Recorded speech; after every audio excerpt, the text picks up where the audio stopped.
The world was a very different place in 1982. There was no mobile phones, no GPS, no internet. People didn't do trips like that in those days, and it was very unusual.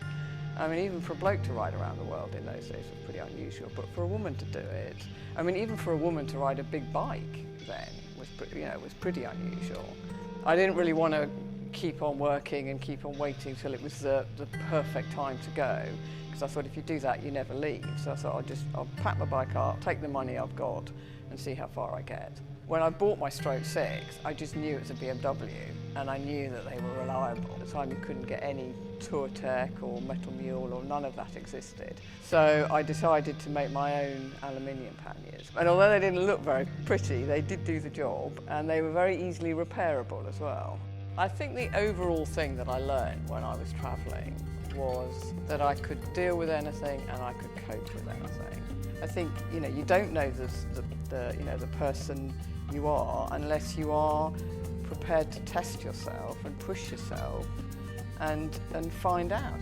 If you're broken down in the middle of a desert, and you've got half a litre of water and you've got nothing for hundreds and hundreds of miles, the buck stops with you. You have to sort it out. You have to find out what's wrong with your bike. And once you've managed to do that once, then you don't kind of worry about it again. I learnt quite a lot about my bike before I went, but certainly during the trip, with all the various things that happened, say catching fire and having to rewire it, and when I cartwheeled it in Australia. So I did learn a lot, and then when I came back, I completely stripped her down. Every single nut and bolt, completely stripped her down, and re-sprayed the frame and put her all back together again. When I got back from my trip in '84, I just packed all my photographs and diaries in a box, threw them in the back of a cupboard, which is where they stayed for 30 years. In 1988, I found a derelict water tower and decided I wanted to convert it, turn it into my home. So I spent the next 7 years building. The tower was finished in about 94, 95, and I won 5 architectural awards for it. A year and a half ago, I got this email from this agent in Hollywood who wanted to buy the rights to my story to make a film. So it seemed a good opportunity to actually write a book.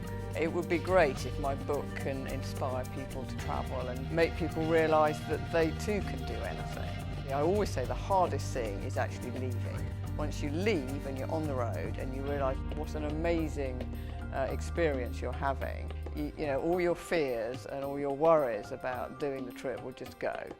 The trip completely changed my life, and I would say it very much made me the person that I am now. I think I will always ride motorbikes. I mean, I was working out the other day, I've actually been riding bikes for over 40 years. But I think I will always ride bikes. I can't imagine the day that I wouldn't be riding a motorbike.